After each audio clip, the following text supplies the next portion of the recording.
참된 영성이라는 제목으로 말씀을 나누고자 합니다. 갑자기 날씨가 많이 추워졌는데 예배 자리에 잘 오셨습니다.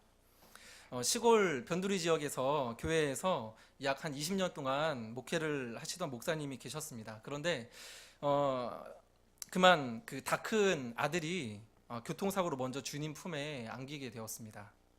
아들을 잃은 목사님의 마음이 얼마나 아프셨을까요? 그런데 곧 뒤이어 일어난 일도 참 황망하기 그지 없었습니다. 무엇이냐면 교회에 계시던 어떤 분께서 교회를 떠나달라고 통지를 했다고 합니다. 이유인즉 목사의 아들이 교통사고로 죽었다는 것이 하나님 앞에 불경스럽고 교회에 덕이 되지 못하기 때문에 교회를 그만하고 사임하고 나가달라고 했다는 것입니다. 이 이야기는 작년에 한일장신대학교에서 이제 교수로 수고하고 계시는 차정식 교수님께서 이제 본인의 페이스북에 올리셨던 글입니다. 그 시골 교회의 목사님은 그 교수님의 제자셨습니다. 이게 제가 지어낸 일이 아니라 실제로 이제 있었던 일이라는 것이죠. 여러분, 왜 이런 일이 일어났을까요? 여러분, 오늘 설교 제목은 제가 말씀드렸던 것처럼 참된 영성입니다.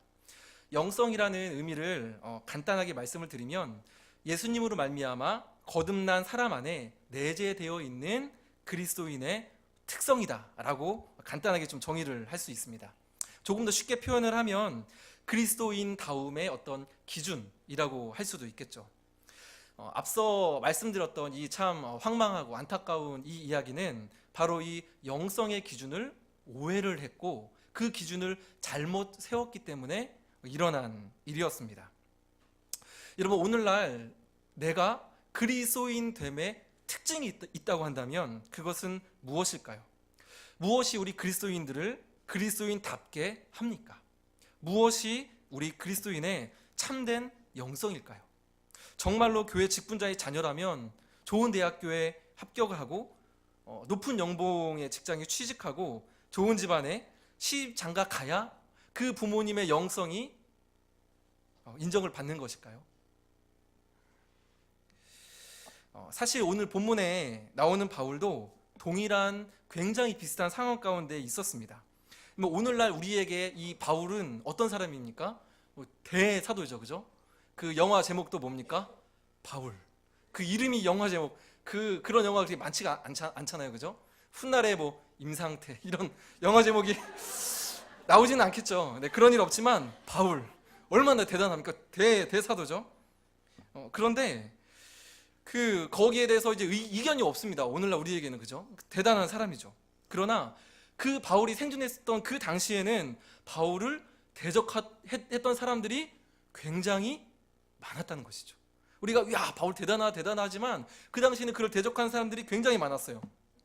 예를 들면 할례를 야, 니네 할례 해야 된다, 그렇게 막 몰래 들어왔던, 그죠? 율법주의자들, 유대주의자들, 이런 사람들이 바울을 대적하던 대표적인 사람들이었습니다.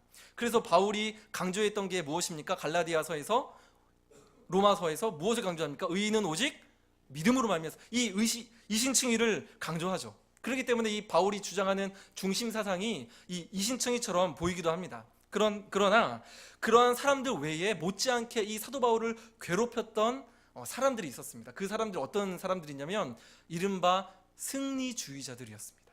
한 번도 못 들어보셨죠? 저도 사실 처음 들어봤습니다. 승리주의자들. 사실은 이게 조금 좀 있어 보이는 단어로 좀 대체를 해서 좀 그렇지만 설교 가운데 많이 여러분들이 들어보셨던 그런 맥락의 사실은 이야기입니다.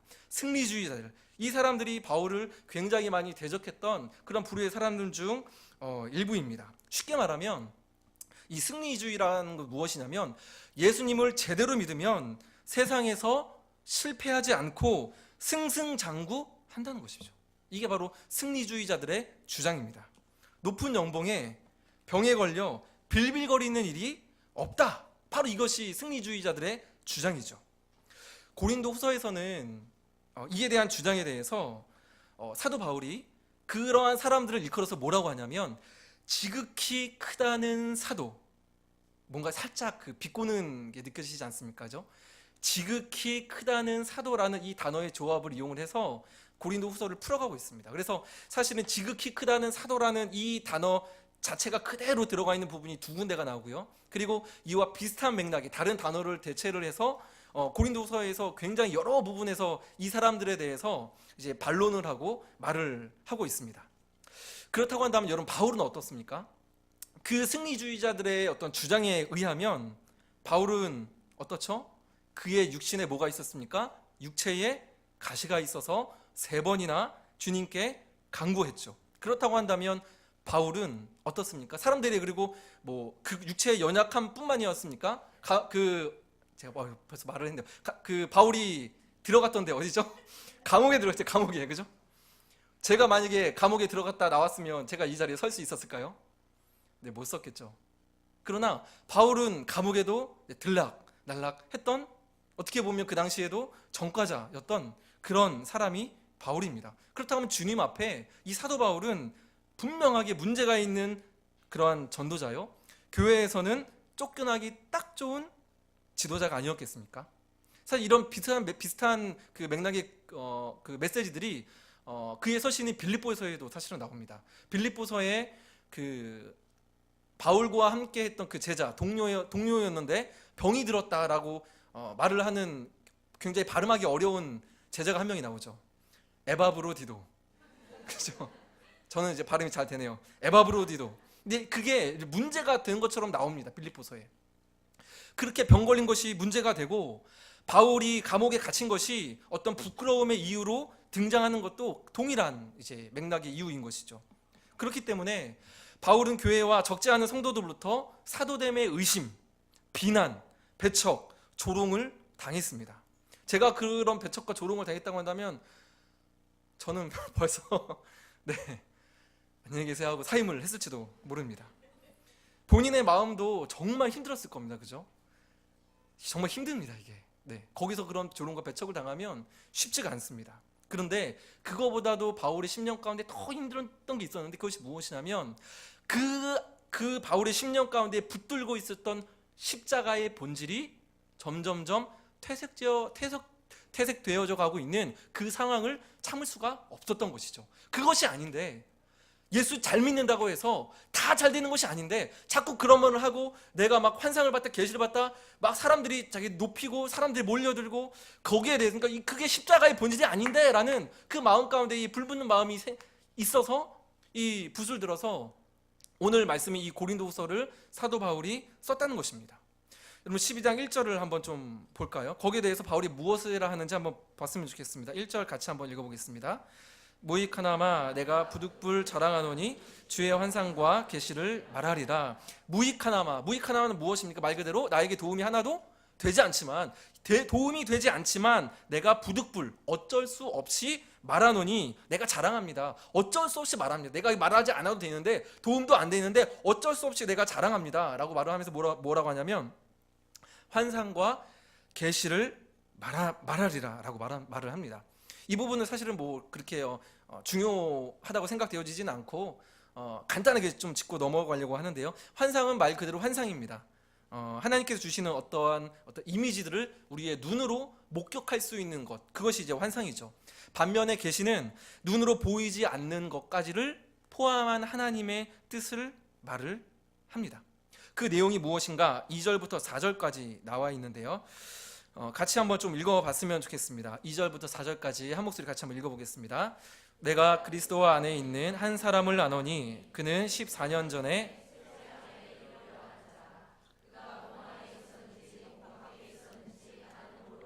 하나님은 아시느니라.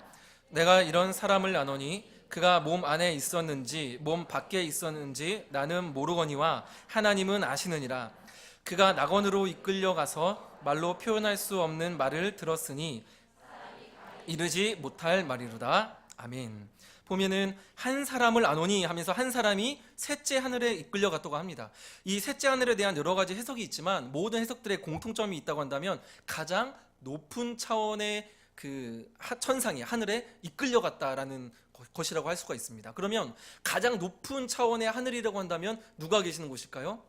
하나님이 계시는 곳으로 이 사도 바울이 이끌려갔다는 것이죠. 육신과 그의 영혼이 같이 이끌려갔는지, 아니면 육신에서 그의 영혼이 벗어나서 영혼만 이끌려 갔는지 그것은 알 수는 없지만 분명한 것은 세 번째, 사실은 저도 뭐 완전수 이런 말 그렇게 좋아하지 않지만 유대인들에게 사실 삶은 완전한 수에 가깝습니다. 가장 최고의 높은 그 층에 있는, 즉 하나님의 영광이 있고 임재가 있는 그곳에 그 사도 바울이 이끌려 갔다는 것이죠. 그래서 그 이제 4절에 보면은 그가 어디에 이끌려 갑니까? 낙원이라고 표현을 하죠. 그죠? 예수님께서도 십자가에서 낙원이라는 단어를 사용하셨죠. 그죠? 나를 기억하소서 하니 네가 나와 함께 낙원에 있으리라. 예수님께서 말씀을 하셨습니다. 그리고 그 사실은 가로가 되어 있는데 제가 그 PPT에도 가로가 그대로 있고 여러분들이 보고 계신 성경에도 가로가 있을 것입니다. 보면 가로가 이제 두 번 반복이 되죠. 2절과 3절이 두 번 반복이 됩니다. 보면 나는 모르거니와 누구는 아십니까? 하나님만 아시느니라. 나는 모르지만 하나님만 아시느니라. 이렇게 이제 말을 합니다. 나는 모르거니와 이게 무슨 말이냐면 그 사실 뭐 저도 그런 경험은 해본 적이 없지만 만약에 정말 뭐 그 유체 이탈이라고 하잖아요. 그죠? 또 다른 말로는 뭐 이제 뭐 여러 가지 용어들이 있지만 저는 잘 알지는 못합니다. 그러나 그렇게 막 영혼이 떠나서 뭐 하나님을 뵙고 하면은 사실 정신이 제정신일까요? 그죠? 제정신이 아니 되겠죠. 그러니까 베드로와 그 사도들도 그 예수님의 그 옷이 막 얇게 변하고 했을 때 막 헛소리 하지 않습니까? 막 내가 초막을 짓고 막 주와 함께 하겠습니다. 막 그렇게 말을 하지 않습니까? 그러니까 제정신이 아니었던 거죠, 바울도. 그래서 이렇게 말을 할 수밖에 없었던 겁니다. 나는 모르지만 누구는 아신다? 하나님은 아신다. 그러니까 이거를 변호처럼 하니까 잘 믿지 않고 배척하는 사람한테 말을 하니까 하나님은 아시느니라. 하나님은 아시느니라. 내가 경험한 이 체험이 진짜다. 이게 거짓말이 아니다. 라는 것을 더 한번 이제 강조를 하는 것이라고도 볼 수가 있습니다. 여러분, 그런데 이 체험은 누가 한 것일까요? 네, 훌륭하십니다. 사실은 그 성경에 보면 내가 한 사람을 아노니 하면 삼인시처럼 타인처럼 말을 하지 않습니까? 그러나 이 경험은 사도 바울 자신이 직접 한 경험입니다. 12장 7절 상반절을 한번 좀 보여주시겠습니까? 네, 같이 한번 읽어보겠습니다. 여러 계시를 받은 것이 지극히 크므로 너무 자만하지 않게 하시려고. 여러 계시를 받은 것이 지극히 크므로, 앞에 말했던 계시와 환상을 보았던 것을 말을 합니다. 그런데 이것이 너무나도 크니까 너무 자만하지 않게 하시려고 사도 바울 자신에게 무엇을 주셨습니까? 육체의 가시를 주셨다는 것이죠. 그렇다면 간단합니다. 왜 3인칭을 써서 다른 사람의 이야기인 것처럼 말을 했을까요? 그렇게 어렵지는 않습니다. 1절에서 저희가 살펴보았던 것처럼 이 체험이 자신이 복음을 전함에 별로 도움이 되지 않기 때문이요. 다른 사람이 보기에는 그 막 경험을 했다. 그럼 제가 막 그렇게 막 천국에 갔, 예를 들어 제가 천국에 갔다 그러면 막 말을 하면은 그 여러분들 어떤 그 마음이 드시겠습니까? 와, 목사님 대단하다 하시면서도 약간 살짝 좀 꼬이 목사님 하나님 목사님은 저러는데 왜 저는 왜 이런 경험, 살짝 좀 그런 감정이 또 일어나지 않겠습니까? 그러니까 이렇게 자신의 이 처지를 변호해야 되는 이 바울의 입장에서는 상대방의 어떻게 그 마음을 또 맞춰주려고 하기 위해서 이게 좀 굉장히 완곡한 표현으로 내가 한 거지만 내가 한 게 아닌 것처럼, 그죠? 자신의 겸손함을 나타내고 싶은 그 마음들이 여기에 있기 때문에 그렇게 타인이 한 것처럼 말을 하는 겁니다. 아마도 그 당시에 그 바울이 말을 했던 지극히 크다는 사돌 중에는 이러한 영적인 체험들을 했던 사람들이 분명히 있었던 것 같습니다. 학자들도 거기에 공통적인 의견을 합니다. 뭐 환상을 봤다, 계시를 봤다. 오늘날에도 우리가 흔히 말하는 그러한 여러 가지 신비한 그런 종교적인 현상들을 우리도 사실은 말을 하고 듣기도 하고 그러지 않습니까? 그런데 이제 그 당시에 그 사람들이 자꾸 그런 것들을 말을 해서 사람들 위해 군림하려고 하고, 그것이 사실은 어떤 십자가 복음의 핵심이 아닌데 그것이 자꾸 중심이 되고 강조되게 되고, 너 예를 들어서 뭐 방언을 예를 들면 너 방언 못하네? 너 방언 받아야겠다. 무릎 꿇어. 그리고 등을 막 때린다든지. 제가 옛날에 그런 교회 간 적이 있었습니다. 네, 연모 XX 중앙교회라고. 제가 친구 따라서 그 뭐 맛있는 거 준다길래 갔는데 선생님이 무릎 꿇어 기도했습니다. 열심히 기도했는데 얘 방어 못하네? 때는 거. 어이 뭐야? 그 다음부터 안 갔습니다. 사실은 그 옆에 짝꿍이 이쁜 애가 있었는데 걔가 거기 다닌다 그래가지고 따라갔었는데, 따라갔다 제가 화들짝 놀라가지고 그 다음부터는 안 갑니다. 그래서 지금도 참 큰 교회이긴 하지만 저는 별로 그렇게 건강하게 보지는 않습니다. 그래서 이렇게 사도 바울이 이제 말을 했던 거죠. 이렇게 말을 했던 거죠. 내가 웬만하면 말을 안 하려고 했는데 나도 그런 체험이 있다. 너희가 신비한 체험을 했느냐? 나는 신비한 체험의 끝판왕이다. 그죠?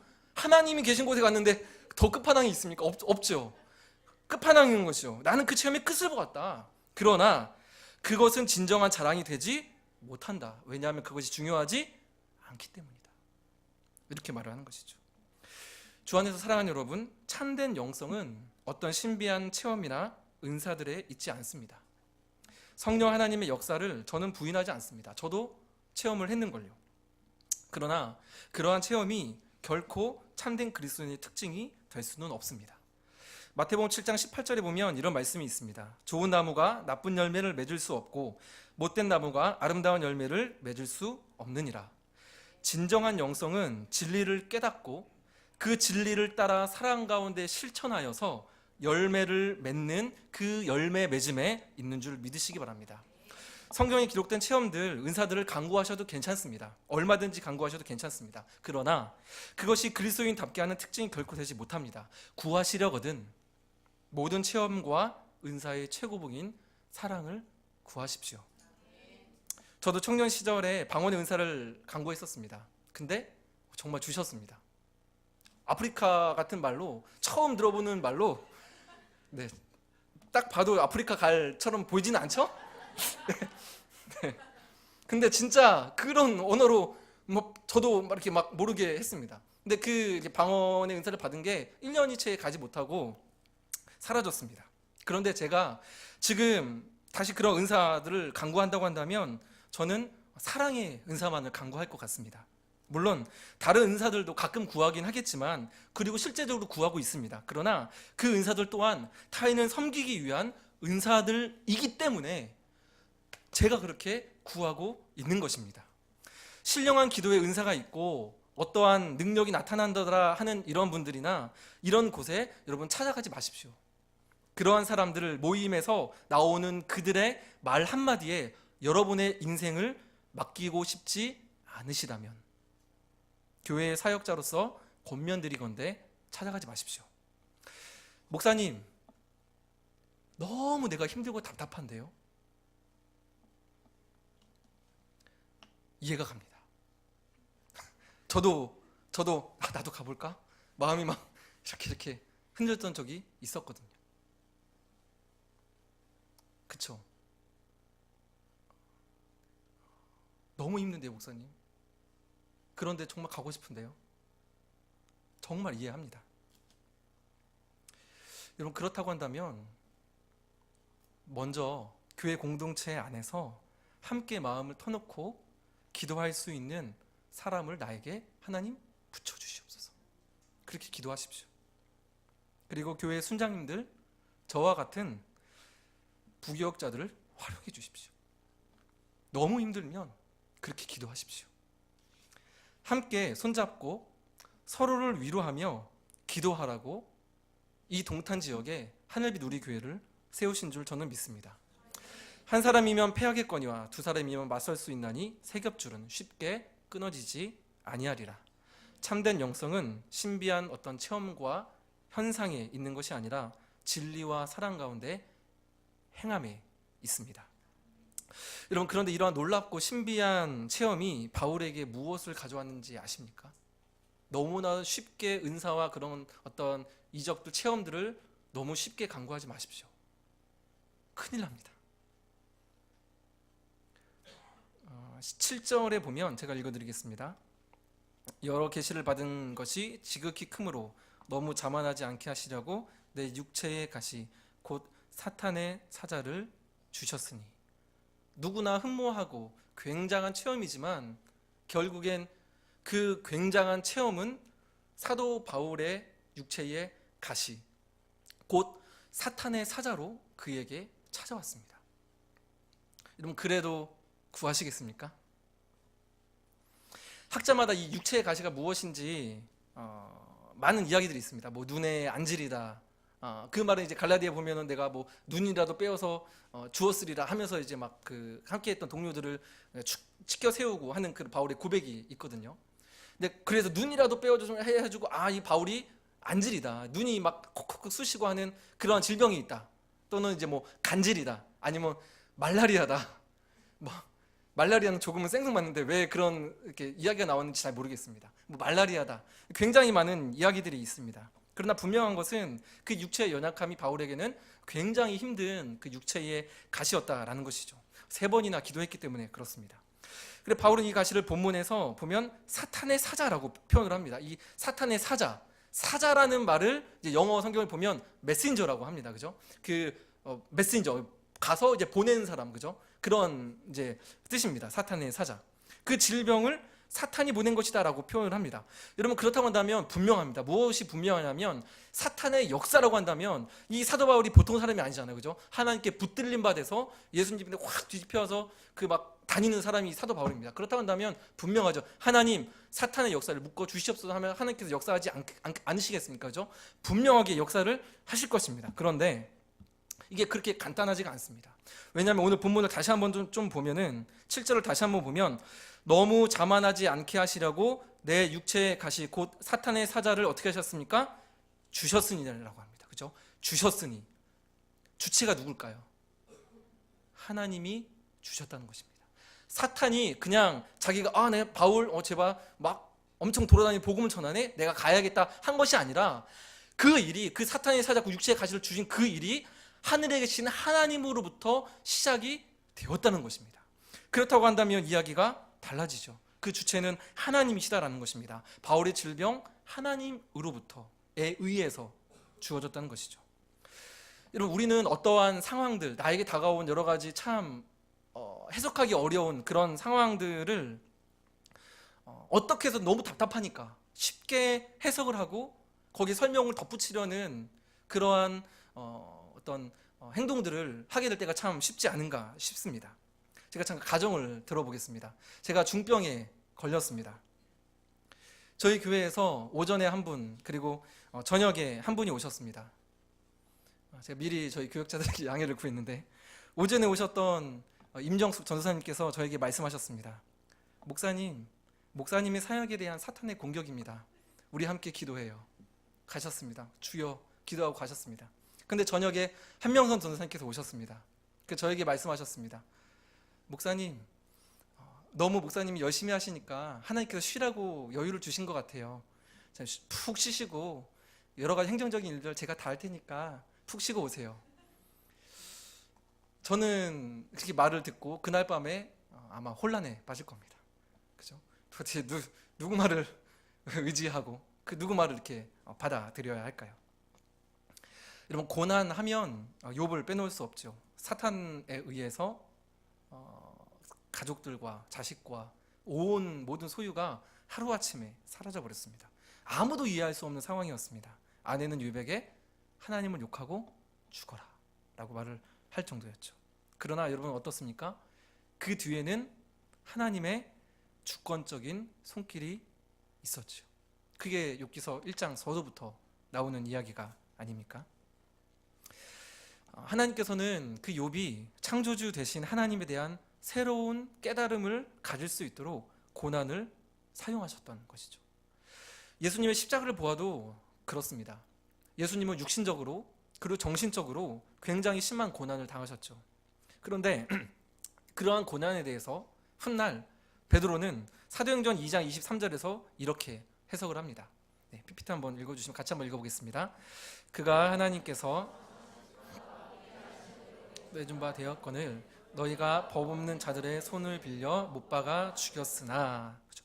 서두에 보십시오. 그가 하나님께서 정하신 무엇입니까? 뜻과 미리 아신 대로 내준 바 되었거늘. 미리 아신 바대로 예수님께서 그렇게 십자가에 못 박힘 당하셨다는 것입니다.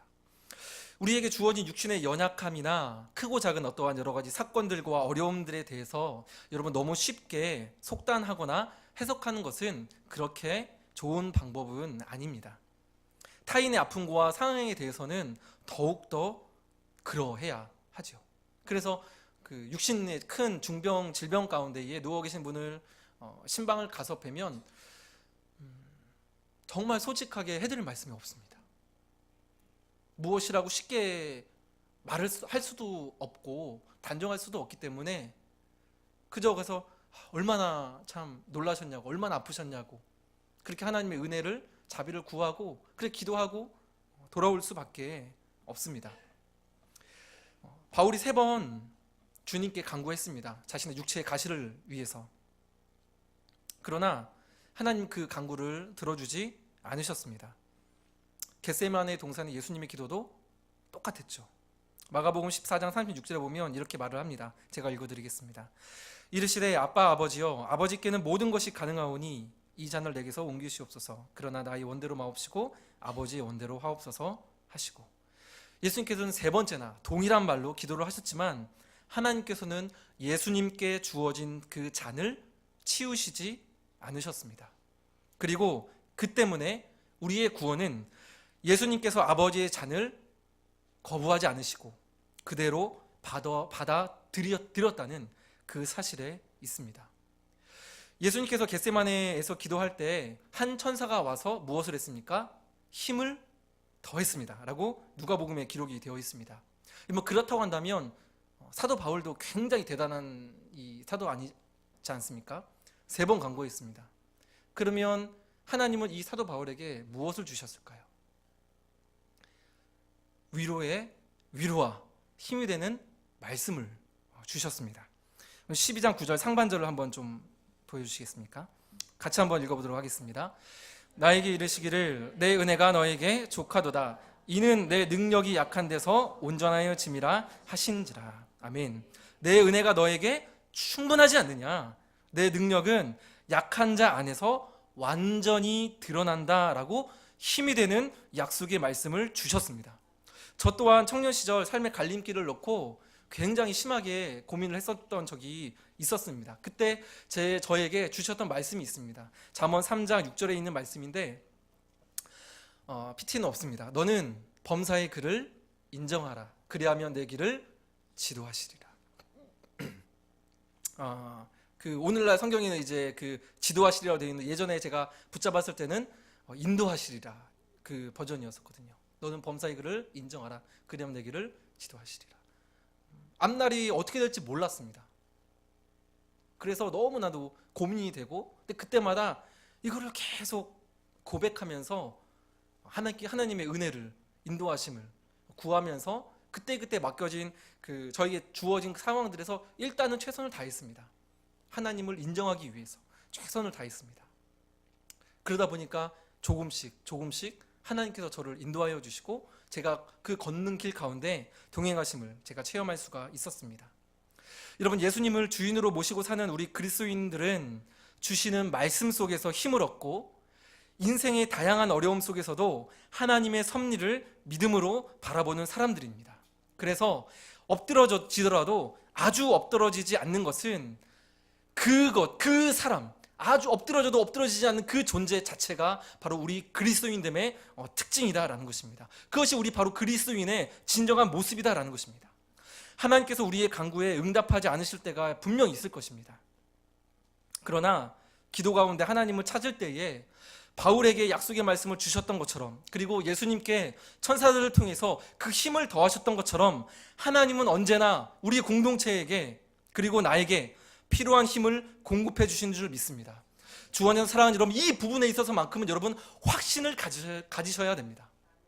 다른 부분이 아니라 이 부분, 비록 내가 이 환경이 나아지지 않고 비록 내가 원하는 것이 그대로 이루어지지 않을지라도 내가 무릎을 꿇고 하나님 앞에 나아갔을 때 하나님께서 나의 마음에 힘을 주실 거다라는 그 확신을 간구할 수 있는 저와 여러분이 되기를 주님의 이름으로 간절히 소망합니다.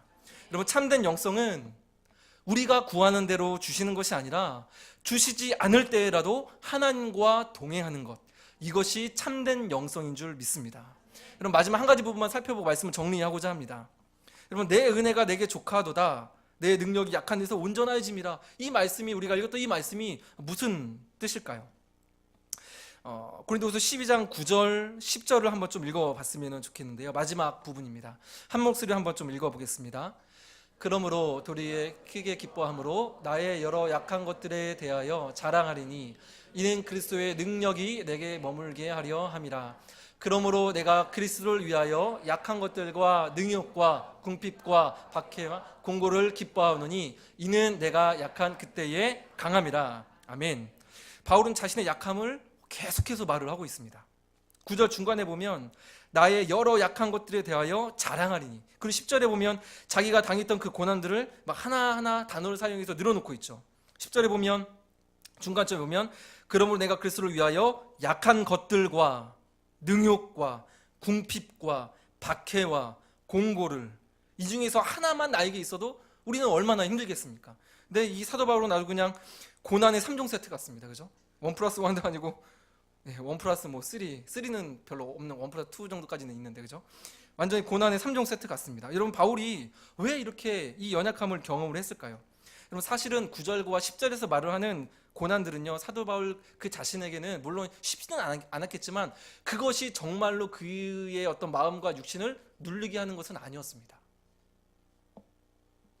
돌에 맞아도 툴툴 털고 일어난 사람이 사도 바울인데요.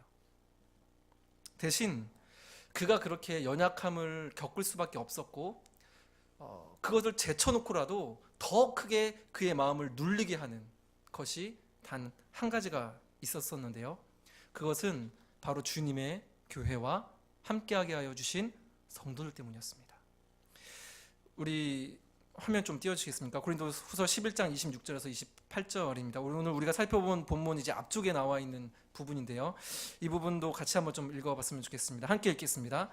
여러 번 여행하면서 강의 위험과 강도의 위험과 동족의 위험과 시내의 위험과 광야의 위험과 바다의 위험과 거짓 형제 중에 위험을 당하고 또 수고하며 애쓰고 여러 번 자지 못하고 줄이며 목마르고 여러 번 굶고 춤고 헐벗었노라. 이 외의 일은 고사하고 아직도 날마다 내 속에 눌리는 일이 있으니 곧 모든 교회를 위하여 염려하는 것이라. 아멘. 이 외의 일은 고사하고, 여러 가지 이 많은 고난들을 내가 당했지만 이것을 다 제쳐놓고라도 더 내 마음을 짓눌리게 하는 일이 있는데, 그것이 바로 주님께서 나에게 허락하여 주신 교회 때문이다. 이렇게 말을 하고 있는 것입니다. 여러분, 바울에게 주어진 연약함들은 그가 하나님으로부터 부르심을 받아 헌신했기 때문에 주어지는 약함이었습니다. 여러분, 우리도 동일합니다. 만약 하나님께서 저와 여러분들에게 감당하기 너무나도 버겁고 힘든 하나님의 일을 주신다면 아마 우리는 그 하나님께서 주신 그 당신의 사명 때문에 나의 마음이 이렇게 눌린다라고 말을 하면서 나의 약함을 고백하게 될 것입니다. 여러분, 그런 고백 하시지 않습니까? 여러분 어떠신가요? 하나님께서 저와 여러분들에게 맡겨주신 교회 안에, 또한 직장 가운데에서, 학교와 그런 일터 가운데에서 그리스도인으로서 살아가야 되는 그런 부분들, 이 교회에서 맡겨주신 그런 부분들 때문에 때로는 마음이 짓눌릴 때가 여러분 있지 않으신지요? 아니 반대로 너무 내가 감당할 만해서 순을 막 2개, 3개씩 하는 순자님 계신가요? 제가 알기로는 없습니다. 네, 홈빌더와 일반 순 이렇게 조금 하시다가 제가 알기로는 이제 올해부터 도저히 안 되겠다 해가지고 이제 하나만 하시는 분은 제가 알기로는 이렇게 알고 이제 있는데요. 맡겨주신 사명이 중하면 중할수록, 그리고 나에게 맡겨진 사명이 너무나도 소중하고 귀하다라고 생각하면 생각할수록 우리는 약함을 경험할 수밖에 없습니다. 왜일까요? 사람의 일이 아니라 하나님의 일이기 때문에 그렇습니다. 그렇기 때문에 주님의 일을 감당하면 약함을 경험할 수밖에 없습니다. 오히려 여러분, 최선을 다하지 아니하면, 주님의 일들을 피하면 약함을 경험하지 않을 수 있습니다. 지난 수요일날 이사랑 전사님의 설교 제목 기억하십니까? 편한 교회, 그죠? 편하고 신앙생활 정말 샤방샤방하게 할 수 있습니다. 손가락에 물을 한 방울 안 묻히고, 그죠? 착 해가지고 예배 탁 드리고 교양 있게 안녕하세요 하고 탁 갈 수 있습니다. 그러나 그 주방에서 봉사하시는 우리 권사님 지사님들 보십시오. 그런 게 어디 있습니까? 뭐 벗겨지든 말든 그냥 뭐 이렇게 쓰고 막 하면서 막 음식 다 하시지 않습니까? 약함을 경험하지 않으면 여러분 하나님의 능력도 경험할 수 없습니다. 그러나 약함을 경험하면 우리는 내 힘으로 감당할 수 없음을 알게 될 것이고 정확히 그 자리에서 우리는 하나님의 능하신 손이 우리를 붙들고 계시는 것을 발견하게 될 것입니다.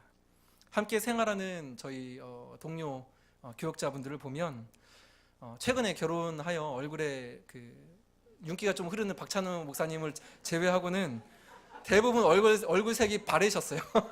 고난 주간을 지내면서 얼굴색이 참 많이 바래셨습니다. 여러분 그런 얼굴색을 보실 때 너무 걱정하지 마세요. 단지 주님이 맡겨주신 일을 감당하기에 그러시구나 하고 그 감당하고 계신 사역들을 위해서 기도해 주시고 응원해 주시면 좋겠어요. 여러분 그저께는 울산 양산에서 장례가 있었죠. 저는 이제 그 다음날 뭐 이제 사역이 있어서 이제 가지는 못했지만 2대의 차량이 새벽 4시에 교회에 도착을 했습니다. 근데 그 중에 그 굉장히 귀한 발걸음이었지만 굉장히 녹록치 않은 발걸음이었죠. 그렇죠? 새벽 4시인데 그 얼마나 힘들었겠습니까? 결국 그 중에 가셨던 한 집사님께서는 그게 너무 이제 힘드셔서 얼굴과 눈이 퉁퉁 부으셔서 지금 며칠째 고생하고 계십니다. 사실 오늘 예배 전에 그 일본 단기 선교팀 후속 기도 모임이 있었거든요. 근데 같이 갔었던 이제 멤버 집사님이어서 제가 잘 그 소식을 좀 알고 있습니다. 근데 지금은 많이 나아지셨다고 합니다. 그런데 이제 오늘은 아직은 조금 더 회복을 필요하시기 때문에 이 자리에 오시지는 못하셨습니다. 여러분 슬픔을 당한 그 장례를 당한 슬픔을 당한 그 성도들을 위로하는 그 길. 그러나 거기에 이렇게 동참을 했기에 참 얻어진 그런 연약함이지요. 그러나 그 연약함은 주님 보시기에 그 무엇보다도 존귀하고 너무나도 소중한 주님의 긍휼히 여기심을 입기에 충분한 그러한 약함이라 저는 생각을 합니다. 예수님께서는 약함을 경험하지 못하는 안전한 곳에 여러분 거하지 않으셨습니다. 때로는 험악한 사람들의 중심에 서 계셨고 때로는 낮은 곳에 거하시며 함께 사람들과 우셨습니다. 그리고 결국 골고다 곧 해골의 장소라고 불리우는 그곳에서 십자가에 못 박혀 죽으셨습니다. 만약 우리가 예수님을 따른다면 여러분 예수님을 따르기를 원하십니까? 만약에 따르기를 원한다고 대답한 저와 여러분이 예수님을 따른다고 한다면 우리 또한 예수님이 거하셨던 안전지대 밖에 있는 사람들이 될 것입니다. 그리고 그 자리에서 다양한 연약함들을 경험하게 되겠지만 그 자리를 통해 지금도 살아계시고 측량할 수 없는 섭리 가운데 여러분들을 위하여 일하고 계시는 하나님의 열심을 보게 될 것입니다. 말씀을 정리합니다. 참된 영성은 어떤 체험과 경험이 있는 것이 아니라 진리와 사랑 가운데 행함에 있습니다. 참된 영성은 하나님께서 내 간구에 응답하지 아니하실지라도 하나님을 신뢰함으로 동행하는 것입니다. 참된 영성은 진노 앞에 우리의 약함입니다. 왜냐하면 그 약함이 곧 우리의 하나님의 강함이기 때문에 그렇습니다. 이 시간 찬양하고 기도했으면 좋겠습니다.